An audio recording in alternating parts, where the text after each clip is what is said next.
माझं राजकारण सकारात्मकतेचं, मी राजकारणी नाही, मला राजकारण करता येत नाही, मुख्यमंत्री देवेंद्र फडणवीसांचा विरोधकांना टोला.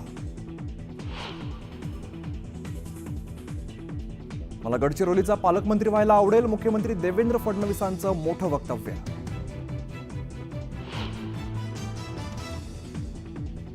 मुंबई भाजप कोर कमिटीची आज बैठक, आशिष शेलारांसह भाजप आमदार राहणार उपस्थित. मुंबई भाजप अध्यक्ष बदलणार का, चर्चांना उधाण.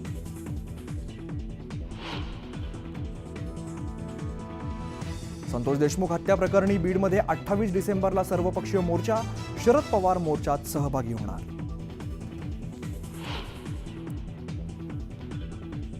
बीडच्या एसपींनी मला प्रतिसाद दिला नाही तर देशमुखांची टॉर्चर करून हत्या, संतोष देशमुख हत्या प्रकरणावरून खासदार बजरंग सोनवणे आक्रमक.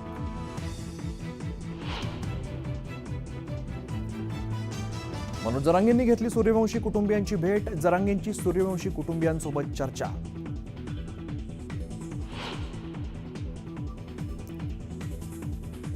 कल्याण अत्याचार आणि हत्या प्रकरणी विशाल गवळीला पोलीस कोठडी, हत्येनंतरचं गवळीचं बारमधील सीसीटीव्ही फुटेज समोर.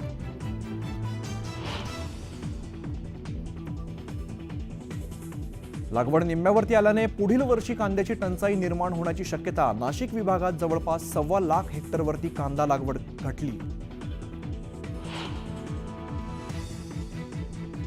आणि कझाकिस्तानमध्ये विमान कोसळलं, अझरबैजानकडून रशियाला जात होतं.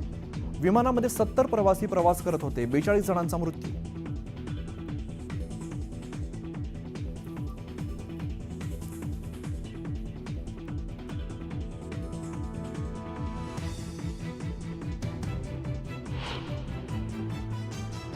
नमस्कार, मी अमित गजरे, तुम्ही पाहता न्यूज 18 लोकमत आणि या बुलेटिनमध्ये घेऊया बातम्यांचा वेगवान आढावा. संविधान प्रतिकृतीची विटंबना आणि परभणीत हिंसाचाराच्या पार्श्वभूमीवरती मनोज जरांगे पाटलांनी परभणीला भेट दिलेली आहे. यावेळेला त्यांनी बाबासाहेबांच्या पुतळ्याला अभिवादन करत संपूर्ण घटनाक्रम जाणून घेतला. मनोज जरांगे पाटलांनी परभणीत सोमनाथ सूर्यवंशींच्या कुटुंबियांची भेट घेतली. यावेळेला परभणीत झालेला लाठीचार्जचे फोटो दाखवत सूर्यवंशींच्या कुटुंबियांना न्याय देण्याची मागणी त्यांनी केली. मुख्यमंत्र्यांना जो तपास करायचा आहे तो करा, मात्र सोमनाथ सूर्यवंशी प्रकरणात एकही आरोपी सुटता कामा नये असा इशारा मनोज जरांगे पाटलांनी दिलेला आहे. सूर्यवंशींच्या कुटुंबाला न्याय न मिळाल्यास रस्त्यावरची लढाई काय असते दाखवून देऊ असंही ते म्हणाले.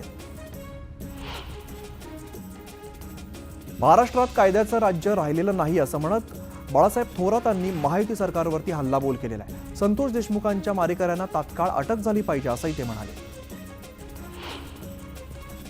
माणिकराव कोकाटेंच्या मालेगाव दौऱ्याच्या पार्श्वभूमीवरती भुजबळ समर्थकांनी मालेगावात बॅनरबाजी केलेली आहे. सही वक्त पर करवा देंगे हदों का एहसास, कुछ नाले खुद को समंदर समझ बैठे हैं असा आशय बॅनरवरती प्रसिद्ध करण्यात आला आहे. पिंपरी चिंचवड पोलीस मध्ये हप्ते वसुली करत असल्याचा गंभीर आरोप शिवसेनेचे खासदार श्रीरंग बारणे यांनी केलेला आहे. हा आरोप करत त्यांनी गृह विभागावरती निशाणा साधलाय. बारणेंच्या आरोपांमुळे भाजप शिवसेनेत वादाची ठिणगी पडण्याची शक्यता आहे. उपमुख्यमंत्री एकनाथ शिंदे उद्या दिल्लीला जाणार आहेत. पदभार स्वीकारल्यानंतर पंतप्रधान मोदी, अमित शहा आणि नड्डांची भेट घेणार आहेत. ही सदिच्छा भेट असल्याची त्यांनी माहिती दिली. संतोष देशमुख हत्या प्रकरणी बीडमध्ये 28 जानेवारीला सर्वपक्षीय मोर्चा काढणार आहेत. शरद पवार या मोर्चामध्ये सहभागी होणार आहेत. बीडचे खासदार बजरंग सोनवणे यांना पोलीस संरक्षण देण्यात यावं अशी मागणी शरद पवार गटाच्या कार्यकर्त्यांनी केलेली आहे. यासाठी कार्यकर्त्यांनी पोलीस अधीक्षकांना निवेदन पाठवलंय. शरद पवार गटाचे प्रदेशाध्यक्ष जयंत पाटील यांची प्रदेशाध्यक्ष पदाची टर्म पूर्ण झाली. अशातच विधानसभा निवडणुकीमध्ये पराभव झाल्याने पक्ष आता नवीन प्रदेशाध्यक्षांच्या शोधात असून कोणाला संधी मिळणार याकडे सर्वांचंच लक्ष लागलंय. भुसावळमध्ये मराठी अलायन्स चर्चमध्ये नाताळ उत्साहात साजरा करण्यात आलेला आहे. यावेळेला विविध पारंपरिक गाण्यांचं सादरीकरण करत ख्रिस्ती बांधवांनी जल्लोष केलाय. कोकणातील समुद्र पर्यटकांना आकर्षित करतायत. लागून आलेल्या सुट्ट्यांमुळे पर्यटकांनी समुद्र किनाऱ्यावरती मोठ्या प्रमाणात गर्दी केलेली आहे. नाताळच्या सुट्ट्या सुरू होताच पर्यटन स्थळांसोबत धार्मिक तीर्थस्थळांवरती सुद्धा भाविकांनी मोठी गर्दी केली आहे. देशातील लाखो भाविक हे शिर्डीमध्ये साईबाबांच्या दर्शनासाठी दाखल झाले. सलग सुट्ट्यांमुळे नाताळ आणि नवीन वर्षाच्या निमित्त साधून पर्यटक मोठ्या प्रमाणात ताडोबामध्ये दाखल झालेले आहेत. त्यामुळे ताडोबाची सर्व प्रवेशद्वारं पर्यटकांनी फुलून गेली आहेत. नाताळच्या सुट्टीचा आनंद लुटण्यासाठी रत्नागिरीत आलेल्या पर्यटकांनी बंदरातील मासळी खरेदीला पसंती दिलेली आहे.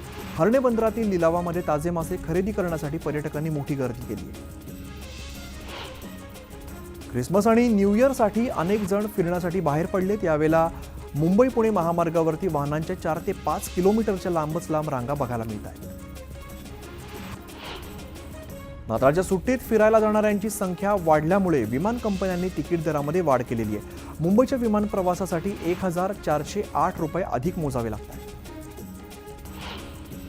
सोलापुरात मोठ्या उत्साहात ख्रिश्चन बांधवांकडून ख्रिसमस साजरा करण्यात आलेला आहे. चर्चला मोठी विद्युत रोषणाई सुद्धा करण्यात आली आहे. त्याचबरोबर फटाक्यांची आतषबाजी देखील करण्यात आली. माथेरानमध्ये नाताळ आणि नववर्षाच्या पार्श्वभूमीवरती पर्यटकांची मोठी गर्दी झाली आहे. माथेरानच्या निसर्गाचा आणि थंडीचा आनंद लुटण्यासाठी देशभरातून पर्यटक दाखल झाले. लाडकी बहीण योजनेचा 6वा हप्ता महिलांच्या खात्यामध्ये जमा करण्यात आलेला आहे. दरम्यान 6वा हप्ता मिळाल्याने वाशिममध्ये महिलांनी सरकारचे आभार मानत आनंद व्यक्त केला आहे. काश्मीर खोऱ्यात सैन्य दलाचं वाहन दरीत कोसळलेलं आहे. दरम्यान या घटनेत 5 जवानांचा मृत्यू झालेला असून चंद्रपूरच्या वरोरा तालुक्यातील पिंपळगाव मारुती गावच्या अक्षय निकुरे या जवानाचा यात दुर्दैवी मृत्यू झाला आहे.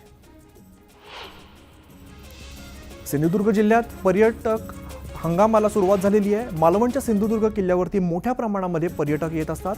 त्यांना लाईफ जॅकेट अनिवार्य करण्यात आलेलं आहे. मुंबईतील बोट दुर्घटनेनंतर प्रशासनाला जाग आली आहे. वसईतील तिवरी ग्रामपंचायतमध्ये बॅलेट पेपरवरती निवडणूक घेण्याचा ठराव ग्रामसभेत मंजूर झालेला आहे. यावेळेला तिवरीतील ग्रामस्थांनी ईव्हीएम मशीन विरोधात आवाज उठवत बॅलेट पेपरवरती मतदान घेण्यात यावा असा ठराव मंजूर केला आहे.